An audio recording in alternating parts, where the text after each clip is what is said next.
निकिता और आपका स्वागत करती हूँ वॉइस ऑफ भारत में। जैसा कि आप सबको पता है कि हम हर हफ्ते आते हैं और बात करते हैं हर अलग अलग मुद्दे पर। तो आज हम बात करेंगे स्कूलों की बढ़ती हुई फीस के बारे में। तो जानते हैं जनता की राय और जानते हैं कि क्या कहना है उनका बढ़ती हुई फीस के बारे में। जैसे स्कूलों में बच्चों की फीस बढ़ चुकी है, तो आपको क्या लगता है कि क्या असर पड़ा है बच्चों के एजुकेशन सिस्टम पे? पड़ेगा ही। पहले तो हमारे तो एक बच्चे था, उसके बाद दूसरी बच्चे, जो महंगाई जो बढ़ रहा है इसके हिसाब से हमें तो बहुत फर्क पड़ती है। एक तो हमारी जो सैलरी है उसमें जैसे महीने में 30,000 रुपये हमें मिलती है, उसमें से हमने 20,000 रुपये स्कूल का फीस में चला है कि ट्यूशन फीस के लिए स्कूल के बहुत, तो बाकी 10,000 रुपये में गुजरा कैसे होंगे? इसके लिए तो हमें बहुत ही मुसीबत का मुझे पड़ना पड़ेगा। देखिए, स्कूलों में जो बच्चों की फीस बढ़ रही है उसके हिसाब से सबसे बड़ी चीज़ ये है, उसका सबसे बड़ा जो रीज़न है हमारी करप्शन बहुत ज़्यादा है। और जो इंडिया के अंदर एटलीस्ट जो स्कूल्स हैं और जो मेडिकल सिस्टम है, इनको एटलीस्ट गवर्नमेंट को प्रॉपरली टेक केयर करना चाहिए और इनको बिजनेस नहीं बनाना जाना चाहिए। एजुकेशन मशीनरी टोटली और मेडिकल मशीनरी इंक्लूडिंग मैं ऐड करना चाहूँगा आपके क्वेश्चन के साथ, वो दोनों चीज़ों में बिजनेस बना दिया गया है, जो बहुत गलत है। बहुत ज़्यादा चेंजिंग आ गई है पहले से। अब क्या है, फीसें तो बहुत ज़्यादा बढ़ गई हैं, लेकिन उस हिसाब से पेरेंट्स को सेटिस्फेक्शन नहीं होती। मतलब पेरेंट्स को क्या है, टीचर्स इतनी पेन नहीं लेते, उन्होंने ओनली लेसन्स की रीडिंग कराई, दैट्स ऑल। जैसे अब 9th में 11th में आप देखो PSA सिस्टम स्टार्ट हो गया, उसके बिना मतलब बच्चे आगे बढ़ ही नहीं सकते। 10th स्टैंडर्ड में आ ही नहीं सकते 9th स्टैंडर्ड का बच्चा, अगर PSA वो क्लियर नहीं करता तो बच्चा कैसे प्रिपेयर करे? वो इतना हायर एजुकेशन होने के बावजूद फीसें इतनी बढ़ गई हैं, तो थोड़ा टीचर्स को भी पेन लेना चाहिए। देखो जी, सबसे पहली बात है कि India is a democratic country. कहने के लिए कहते हैं कि democracy is for the government, of the government, by the people.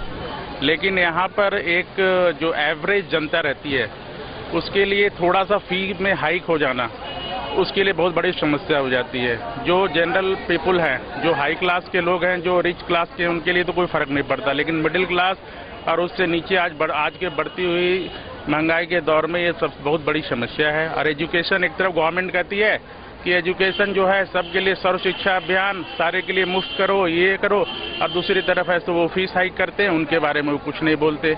अब इसके पीछे क्या गवर्नमेंट की पॉलिसी है वो समझ में नहीं आती बात। इसलिए आम जो पब्लिक है उसके ऊपर तो बहुत बर्डन पड़ता है घर का मैनेजमेंट इस बढ़ती हुई महंगाई में करना, क्योंकि एजुकेशन भी एक बहुत प्राइमरी सेक्टर है। एजुकेशन पे तो ध्यान देना ही होगा और हर पेरेंट कॉन्शियस है। और आप एक तरफ कहते हैं कि एजुकेशन जो है सबको मिलनी चाहिए, तो एजुकेशन को क्यों नहीं आप ऐसा मीडियम बनाते हैं कि जिस तरह से गवर्नमेंट स्कूल में अगर वो सबके लिए अवेलेबल है, वहाँ फ्री मील देते हो, वहाँ पर आप उनके लिए बुक्स प्रोवाइड करते हो, ड्रेस प्रोवाइड करते हो, तो एक सिंपल सी चीज़ जो फी है वहाँ पर फी हाइक को रोकना चाहिए, ताकि ये जो है एजुकेशन जो एक अधिकार है वो सबको मिलना चाहिए। और एजुकेशन एक प्रोग्रेस का बहुत बड़ा साधन है, मीडियम है, इसलिए और कोई भी कंट्री बिना एजुकेशन का प्रोग्रेस नहीं कर सकता आज की कॉम्पिटिटिव युग में। तो मतलब आपको भी यही लगता है कि सरकार को इस एजुकेशन कदम उठाना जरूरी है, क्योंकि नहीं तो फिर हम लोग आम पब्लिक के लिए तो बहुत ही फर्क पड़ेगा ना। तो फिर आपको क्या लगता है कि पेरेंट्स की लाइफ में ये फीस के बढ़ने से कुछ मुश्किलें बढ़ चुकी है या नहीं? बहुत बढ़ गई है, महंगाई की वजह से इतनी ज्यादा महंगाई हो गई है, तो पेरेंट्स के लिए ये अफोर्ड करना वेरी वेरी डिफिकल्ट। उनको फीस तो कम करनी ही चाहिए, बस उसके साथ साथ एक चीज़ और करनी चाहिए कि उनको जो गवर्नमेंट स्कूल्स हैं उनमें भी अच्छी इंफ्रास्ट्रक्चर और जो टीचर्स हैं उनको प्रॉपरली एजुकेटेड तो वो हैं ही हैं, बट वो उनका जो गवर्नमेंट स्कूल्स के अंदर टीचर्स का सीधा सीधा होता है कि यहाँ तो मैं सिर्फ सैलरी लेने के लिए आता हूँ, पढ़ाना है तो आप मेरे पास ट्यूशन के लिए आइए। तो अगर वो ढंग से पढ़ाएं तो शायद हमारे गवर्नमेंट स्कूल्स के अंदर भी काफ़ी अच्छा इंफ्रास्ट्रक्चर है और प्रॉपर सेटअप है, तो उसके हिसाब से वो काफ़ी मेरे ख्याल से जो प्राइवेट स्कूल्स हैं उनके कंपटीशन में आकर के तो अपने आप कंपटीशन में जब आते हैं तो अपने आप ही आपको एक कंज्यूमर को बेनिफिट होता है। अभी प्राइवेट स्कूल्स में क्या है कि उनको कॉम्पिटिटर्स तो हैं ही नहीं, क्योंकि गवर्नमेंट स्कूल्स में कोई बच्चे को भेजना नहीं चाहता है। अगर कंपटीशन में गवर्नमेंट स्कूल उतना ही अच्छा करेंगे तो डेफिनेटली प्राइवेट स्कूल्स वालों को डाउन आना ही पड़ेगा। और उसके अलावा कुछ गवर्नमेंट को अच्छे नॉर्म्स लेके आने चाहिए कि एक लेवल से ज़्यादा फीस ना हो।